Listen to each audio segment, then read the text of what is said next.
আসসালামু আলাইকুম রহমতুল্লাহ। আশা করি সবাই ভালো আছেন। গাছ লাগানোর কাজ চলতেছে আলহামদুলিল্লাহ। সর্বপ্রথম আমাদের মোহতামিম সাহেব, যিনাকে আপনারা কালাম হুজুর নামে চিনেন, উনি গাছ রোপণ করেছেন আলহামদুলিল্লাহ।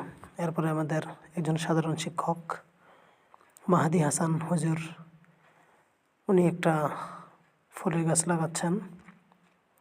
ছাত্রগুলো সহযোগিতা করতেছেন আর কি। এর পরবর্তীতে আমাদের শিক্ষক মিজান হুজুর,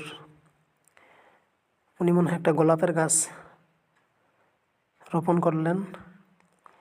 এরপরে আমাদের সর্বশেষ যিনি হুজুর থাকবেন, আমাদের প্রবীণ শিক্ষক, আমাদের বড় ভাই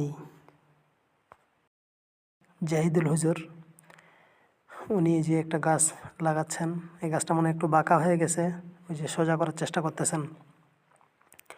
তো আলহামদুলিল্লাহ, হ্যাঁ গাছটা, হ্যাঁ আর একটু ঘোরাই দেন, হ্যাঁ এদিকে, এই তো সুন্দর হয়েছে মাশাআল্লাহ। সবাই পরামর্শ দিয়ে যাওয়ার চেষ্টা করবেন।